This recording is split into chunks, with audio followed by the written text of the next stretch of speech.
व्यवधान इसमें आ रहा है। और ये नई तस्वीर हम आपको दिखा रहे हैं किस तरीके से ये रोपवे नीचे की तरफ उतरता है।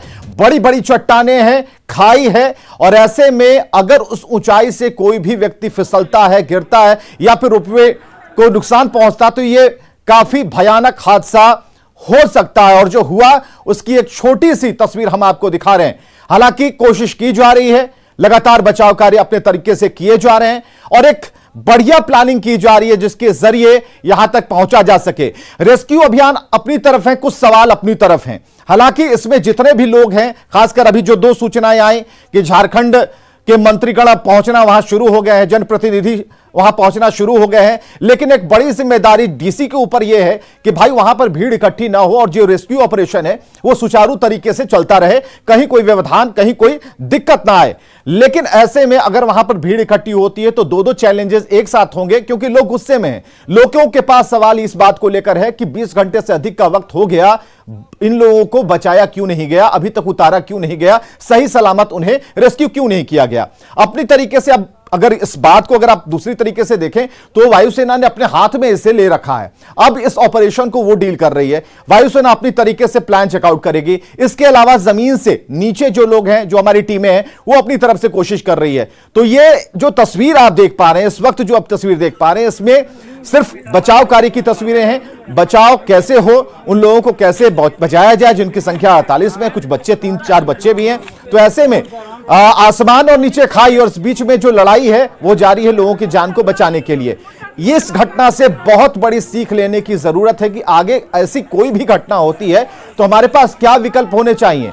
विकल्प भी खुले होने चाहिए लोगों को बचाने के लिए, क्योंकि ये जो रोपवे है इसकी अगर दूरी देखें, गहराई देखें, अगर इसे पूरी तरीके से आप ध्यान से देखें तो आपको पता चलेगा कि यहां पर व्यवस्थाएं होनी बहुत जरूरी थी। नीचे पहाड़ है, चट्टान है, जंगल है, गहराई है, बावजूद इसके हमें लोगों की जिंदगी को सबसे पहले यानी कि प्राथमिकता पर रखना होगा। इसकी प्रैक्टिस, इसकी रिहर्सल बेहद जरूरी है। अब जब यह घटना घट गई है, जब यह घटना सामने आ गई है, जब यह खबर बन चुकी है, तो सवाल खड़े होंगे।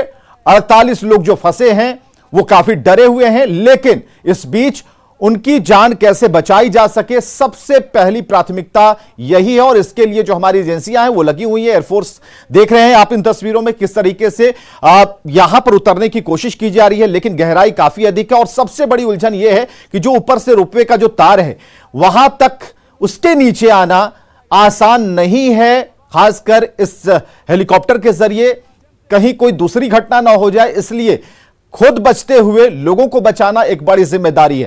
तो कैसे काम करता है रोपवे हम आपको बता रहे हैं। रोपवे कैसे काम करता है और इसके जरिए क्या स्पीड हो सकती है, कितने लोग सवार हो सकते हैं। और अभी तक जो सूचना मिली है उसके मुताबिक उसमें कैपेसिटी, क्षमता से अधिक लोग सवार थे, जिस वजह से यह घटना प्रारंभिक तौर पर कहा जा रहा है कि ये ऐसा हो सकता है कि ज्यादा लोड होने की वजह से यह घटना घटी हो।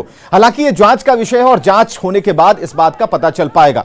जो आसपास के लोग हैं, स्थानीय लोग हैं, वहां पर वो नीचे इंतजार कर रहे हैं, देख रहे हैं कि यह रेस्क्यू ऑपरेशन कैसे चल रहा है, क्योंकि अभी तक लोग ऊपर से आते थे, जाते थे और नीचे जो खाई होती थी उसकी तस्वीरें कैद करते थे। लेकिन आज तस्वीर जरा उलट गई है। यह तस्वीर बिल्कुल खतरों वाली तस्वीर है, जिसमें कभी अगर ऐसा सिचुएशन आता है, कभी ऐसी घटना अगर हो जाती है तो इसके लिए एक बड़ी सीख है, बहुत बड़ी सीख है कि आपको तैयार रहना होगा, आपको प्रैक्टिस करनी होगी, आपको हमेशा आपातकाल के लिए तैयार रहना होगा कि कभी आफत काल अगर इस तरीका का आ जाए तो फिर आप कैसे प्रैक्टिस करेंगे, कैसे पहुंच पाएंगे, आपके पास क्या सुविधाएं होनी चाहिए, आपके पास कोई ऐसी तकनीक है जिसके जरिए आप रोपवे में फंसे हुए या फिर उस खाई में उतरने के लिए आपके पास कोई व्यवस्था है।